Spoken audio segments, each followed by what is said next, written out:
Hello, good evening, good morning, good day. How are you people doing today? I'm drinking a Monster. So yeah, I quick thing.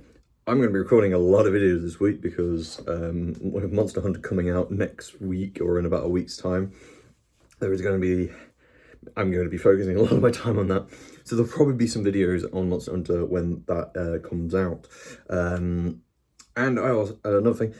There won't be any edited stuff for a long time at the moment. Turns out my computer just died and I have no way of editing videos. I think I've said this before, but hey ho. Today's video is based on Digimon Cyber Stories. Digimon Stories Cyber Sleuth. A 2000, I'm not going to try and remember when it came out, but it came out a while ago. It's a monster catching game, kind of, where you control these little things called Digimon. It's kind of old now, but I still think it looks really good. Like, the graphics aren't revolutionary, but the monsters all look amazing. The main reason why I'm doing this is you've probably seen there is a brand new Digimon Stories game coming out, which I'm so excited for. I cannot wait for that to come out with new high definition Digimon and hopefully some new ones we get. One of the ones I would love to see is Gamamon to be and his evolution line be introduced to the franchise. But for the time being, as we don't even have a new Pokemon game at the moment, I generally think you should, if you're a fan of the monster catching formula, pick this up. The story is a bit more adult. There's some really big themes of death and bullying and stuff like that. I should probably go for an overview. So the story of Digimon Stories is that you're basically dead, kind of. You're in a coma, but your body has been digitized. So that allows you to go into the digital world, basically the internet, and use, breed, and digivolve these things called Digimon, which are like monsters that can range from scary bugs to knights to little dogs and blue people. The Digimon is unique in the fact that Digimon don't stay in one form for very long. They generally do go up and down and change forms a lot of the time. And the one thing I love about this way it's done in the game is that you can de-digivolve your guys to digivolve them back into a new form, and it will actually be stronger, and you're incentivized to digivolve back and forth. There we go. You're incentivized to digivolve your Digimon because the more you do it, the faster they actually level up and faster that you can get to the higher forms and stuff like that. The only problem is there is a lot of grinding in this game. I didn't realize how much grinding this game has. I've recently been playing it again, having tons of fun, but I am grinding a lot to get these Digimon to the forms that I want. And one thing I will say is, if you do plan to pick this game up, because you can get it for pretty cheap now, because it is an old game, get both, because there's actually the base game, and then there's like a side, like an expansion that you can get the expansion, and then like have a save file of the expansion. Don't play it because it's like it's like set at the same time as like the main story, but just because you get more Digimon. But the characters are really good fun. I'm having a great time. It's introduced some of my favourite characters in all Digimon, with Mirai being one of them. Her design is just amazing. Go look her up. She's amazing. Apart from the price of her deck. We're going to get onto the Digimon card game today. But the main point of the game is you're battling. As you can see, I started a battle. Because this is on my Switch, I'm playing this on the Switch because it was cheaper. It's generally cheaper on Switch, and I actually prefer to play RPGs on a system like this because it means I can just sort of boot it up for 5 minutes and thing if I take it with me. Yeah, I am very tired, as you can probably tell. The characters are great. The battling, it's very, you have your basic attack, so you can just do like that straight damage, but you also have your skills, which you can change about and stuff, and you gain in skills the more you digivolve. It does incentivize you to stick with a single Digimon and focus on that one and getting him up and down and up and around. That was another thing, they don't have genders because they're digital. So there's not actually any breeding in the thing, because all Digimon start as eggs. And technically Digimon don't die. We're not going to get into that.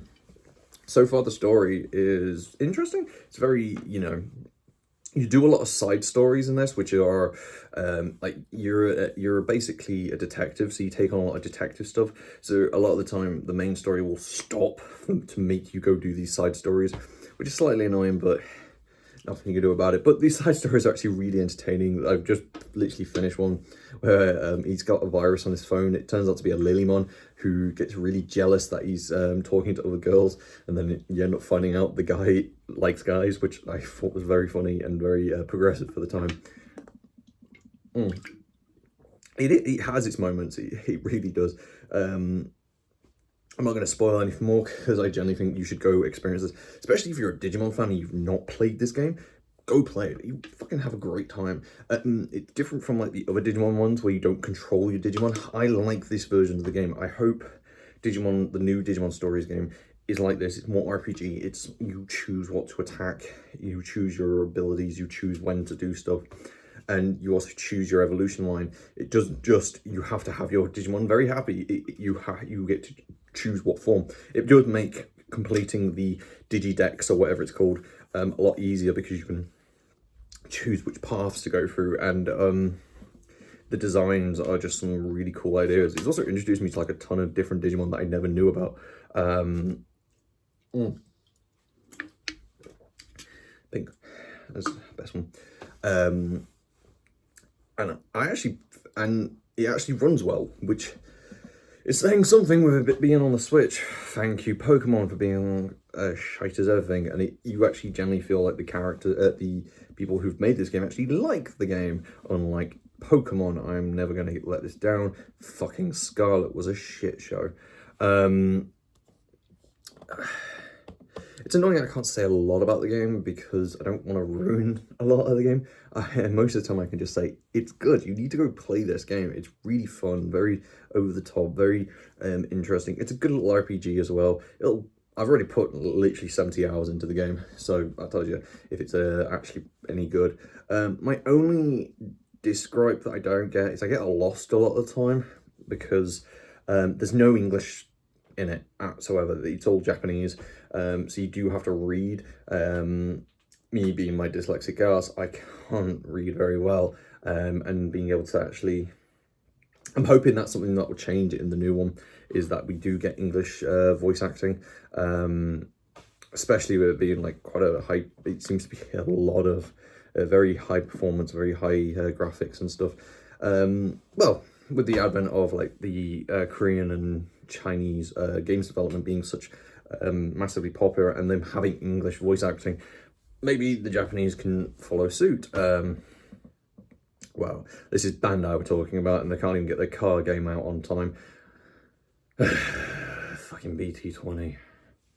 Where the fuck is BT20? Oh, geez, it's pissed me off, this. You know when you've been really excited for something and then it doesn't, you have to wait a little bit longer. That's how I feel now. I want to strangle the people at Bandai, because instead of sending it out to the customer at the right time, they always send it late and push it back because their fucking dispatchers are shit. I hate this waiting. I've got 2 boxes waiting for me in a fucking cargo container in somewhere across the world. Australia's got their boxes and Japan's got their boxes, but why can't we? I want my new Jessamon stuff. I have a Jessamon playmat. Well, system on point still stand. And I've just found some really cool art for Jessamon sleeves. And I want my new Jessamon deck.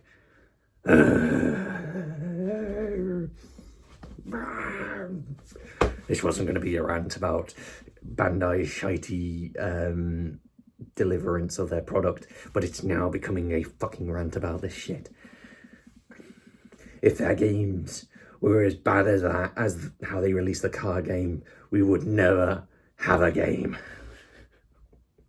I generally think Bandai can go fuck themselves sometimes. I went down the wrong way.